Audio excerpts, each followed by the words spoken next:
So this is the topic along with C++ functions, जिसमें अब हम पढ़ रहे हैं C++ the return keyword.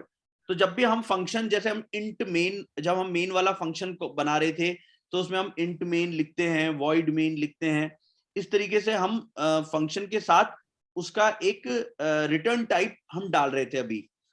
तो वो रिटर्न टाइप क्या है, थोड़ा सा उसी के बारे में यहाँ इंफॉर्मेशन है. Return values, the void keyword uses in previous examples. हमने void main इधर देखा था, जहां int की जगह जैसे void main भी लगा सकते हैं हम. तो void का मतलब क्या था? It indicates that function should not return a value. Function directly कोई वैल्यू रिटर्न नहीं करेगा. अगर आपका ये वो है, then we can put a keyword void. अगर फंक्शन किसी टाइप की वैल्यू रिटर्न करने वाला लास्ट में, if you want the function to return a value, you can use a data type. तो किस डेटा टाइप की वैल्यू वो रिटर्न करेगा, we have to mention that, like int, string etcetera, instead of void. फिर अब हम void नहीं डालेंगे and use the return keyword inside the function. अब देखो कैसे अब हम कर रहे हैं. मान लीजिए एक फंक्शन मैं बना रहा हूं, माय फंक्शन, जिसमें एक पैरामीटर पास किया int x, और अब ये इंटीजर टाइप का मेरे को वैल्यू आउटपुट में देगा. इसलिए मैंने इस बार क्या लिख दिया, int my function. तो ये फंक्शन किस टाइप की वैल्यू लास्ट में देगा, int. तो जब आप अब लास्ट में मैं रिटर्न 5 प्लस जो भी x की वैल्यू होगी वो आ जाएगी इधर, और दोनों को प्लस करके रिटर्न दे देगा, और वो वैल्यू किस टाइप की होगी, वो इंटीजर टाइप की वैल्यू बन जाएगी. तो अगर मुझे फंक्शन से इंटीजर टाइप की वैल्यू मिलने वाली है, then I have to put int.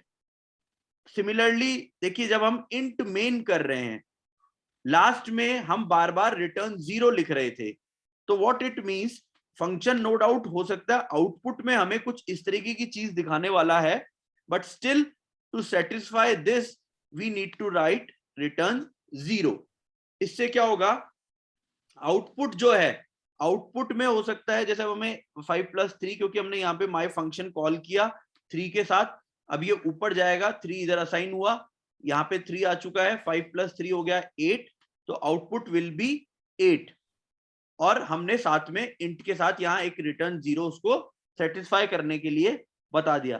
तो this example returns the sum of a function with 2 parameters.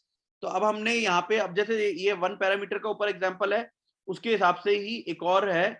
मान लीजिए अब 2 पैरामीटर के साथ हम कोई फंक्शन को कॉल कर रहे हैं, int x int y दे दिया, यहाँ पे हमने 2 वैल्यूज पास कर दी. अब की बार 5 प्लस 3 8 हो जाएगा. तो पिछली बार इस वाले में हमने क्या किया था, 5 वैल्यू हमने डाल दी थी, तो वो हमेशा जो सेकंड नंबर है उसके साथ 5 को प्लस करेगा. लेकिन इस वाले में हमने क्या किया, दोनों ही वैल्यूज को हमने, जब फंक्शन को हम कॉल कर रहे हैं, at that time we have called both the values. तो this is the thing.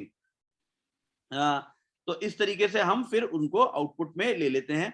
तो जनरली जो रिटर्न वैल्यूज हैं, वो हम फंक्शन किस तरीके का आउटपुट देने वाला है उसके साथ हम इसको यूज करते हैं.